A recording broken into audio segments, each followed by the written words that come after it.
नमस्कार बच्चों।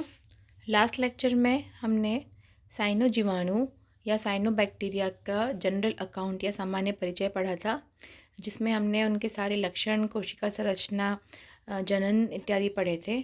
इसके बाद जो नेक्स्ट टॉपिक है, एक छोटा सा टॉपिक है, वो है economic importance of cyanobacteria, कि इसका आर्थिक महत्व क्या है, वो हम आज पढ़ने जा रहे हैं। तो साइनोबैक्टीरिया के आर्थिक महत्व में हम इसके लाभकारी प्रभाव तथा हानिकारक प्रभाव दोनों पढ़ेंगे। सो बेनिफिशियल एंड हार्मफुल इफ़ेक्ट्स दोनों ही हम पढ़ने वाले हैं साइनोबैक्टीरिया के। सबसे पहले हम पढ़ेंगे बेनिफिशियल एक्टिविटी ऑफ साइनोबैक्टीरिया, कि लाभ क्या क्या होते हैं, क्या बेनिफिट्स होते हैं साइनोबैक्टीरिया के। जो मैंने आपको डार्क कलर में दिख रहा है, बोल्ड में, वही आप अगर पॉइंट याद कर लें तो आप पूरा सेंटेंस आसानी से याद कर सकते हैं। They are early colonisers. Colonisation का मतलब होता है उपनिवेशन। जब भी किसी मृदा पे कोई कम्युनिटी या कोई जीवन आता है, कोई सजीव उत्पन्न होते हैं, तो उस किसी बैरन मतलब नग्न ज़मीन, जैसे उस पर कोई भी प्लांट नहीं है, तो सबसे पहले जो आने वाले प्लांट्स होंगे या फिर सबसे पहले आने वाले जो सजीव होंगे, तो वो साइनोबैक्टीरिया होंगे। कारण क्यों है? Because they provide suitable conditions for the growth of other organism even in the most hostile environment. क्योंकि ये स्वयं फोटोसिंथेसिस करने में सक्षम होते हैं। इनको थोड़ा सा बस मॉइस्चर चाहिए, ये स्वयं अपना भोजन बना लेते हैं।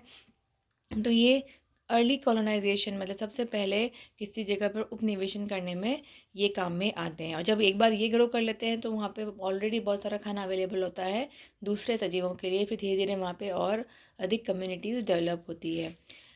Then from the extract of lyngbya several antibiotic can be manufactured. ऐसे बहुत सारे जो साइनोबैक्टीरिया है जिनसे औषधि प्राप्त होती है, जिसमें से मुख्य है लिंगबिया।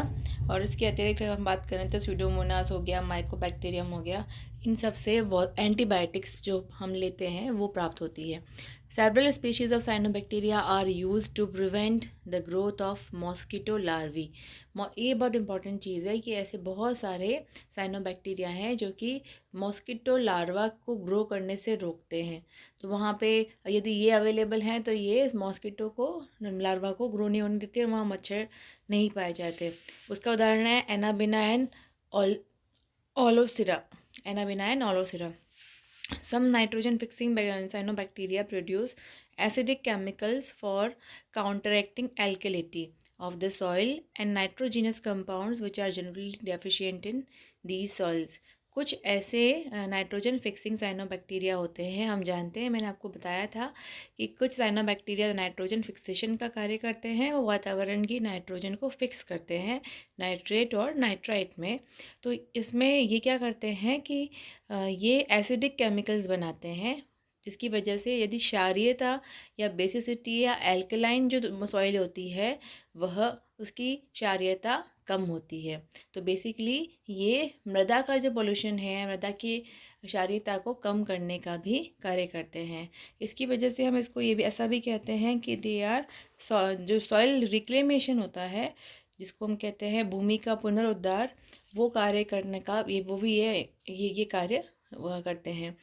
Then Oscillatoria and few other cyanobacteria can be used as pollution indicator। pollution indicator के रूप में भी कुछ साइनोबैक्टीरिया काम में आते हैं, जिसमें से मुख्य है ऑसिलेटोरिया। देन फूड की बात करें तो ब्लू ग्रीन एल्गी फूड के रूप में काम में लिए जाते हैं। सबसे इम्पॉर्टेंट है स्पाइरुलाइना। स्पाइरुलाना इज़ अ कंप्लीट फूड। इसमें protein, carbohydrate, vitamin, amino acid, जो भी आपकी डाइट के लिए इंपॉर्टेंट चीज़ें हैं वो सब स्पाइरुलाना में अवेलेबल हैं। तो ये it is a complete food, ये संपूर्ण आहार है एक प्रकार से। नॉस्टॉक के similarly used in China. China में भी जैसे अफ्रीका में स्पाइरुलाना को एज अ फूड काम में लिया जाता है, नॉस्टॉक को चाइना में काम में लिया जाता है। और अगर राजस्थान की बात करें तो यहाँ पे एनाबिना और स्पाइरुलाना को सांबल लेक से कलेक्ट किया जाता है और इसे एनिमल्स के चारे के रूप में या खाद के रूप में काम में लिया जा सकता है। स्पाइरुलाना को हम कल्टीवेट भी कर सकते हैं, मतलब उसको हम उगा सकते हैं टैंक्स में, और इन्हें प्रोटीन रिच डाइट के रूप में काम में ले सकते हैं। इसके अतिरिक्त एक साइनोबैक्टीरिया जिसका नाम है सिनेकोकस।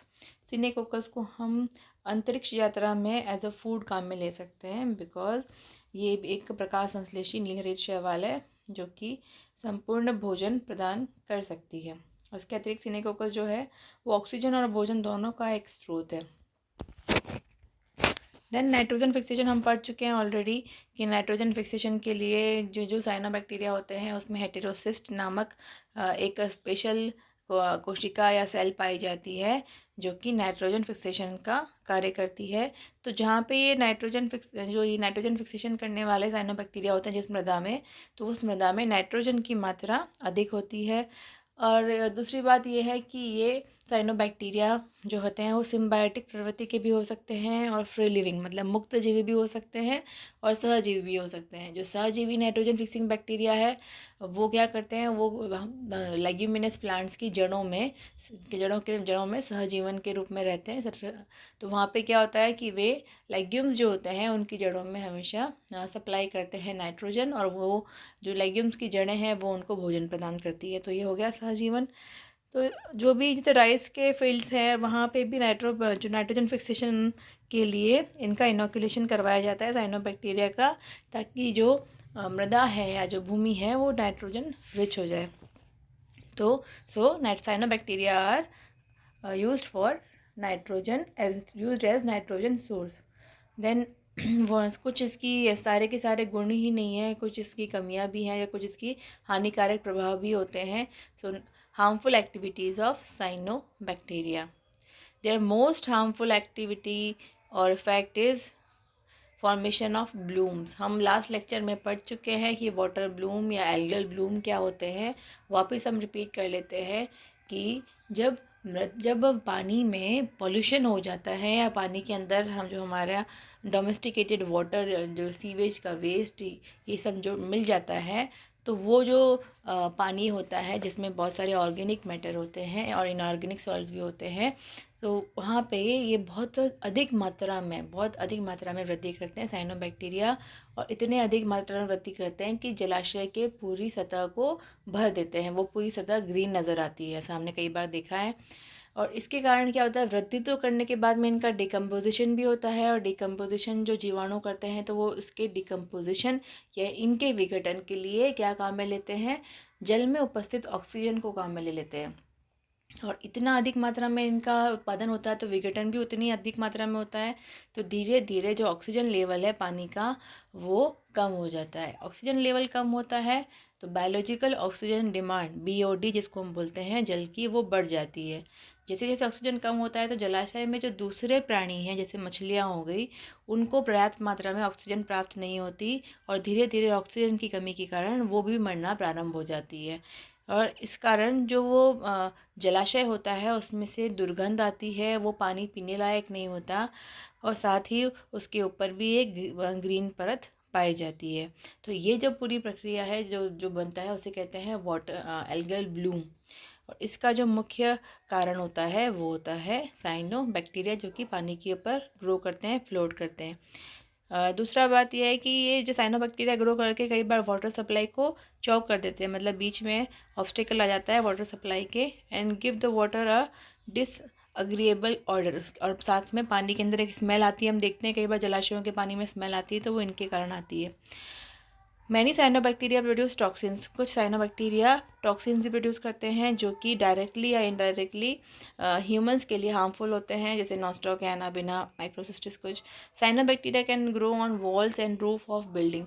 साइनोबैक्टीरिया जहाँ मॉइस्चर के कारण जहाँ पे भी हल्का सा मॉइस्चर है तो दीवारों पे और बिल्डिंग्स पे ग्रो कर सकते हैं, और इसके कारण वो जो बिल्डिंग्स होती है उनका कोरोजन मतलब उसके ऊपर अपघटन प्रारंभ हो जाता है, और साथ में उनका डिस्कलरेशन हो जाता है। इस प्रकार वो बिल्डिंग्स को भी नुकसान कर सकते हैं। Some cyanobacteria produce some toxins which may be very harmful to most of the aquatic animals।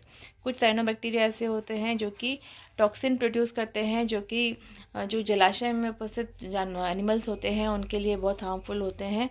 इसका उदाहरण है माइक्रोसिस्टिस एरुजिनोसा एंड एनाबिना फ्लॉस्की। तो इसी प्रकार से हम देखेंगे कि साइनोबैक्टीरिया के बहुत सारे बेनिफिशियल एस्पेक्ट भी है और बहुत सारे जो हैं वो हानिकारक प्रभाव भी है। आज हम इतना ही पढ़ेंगे। धन्यवाद।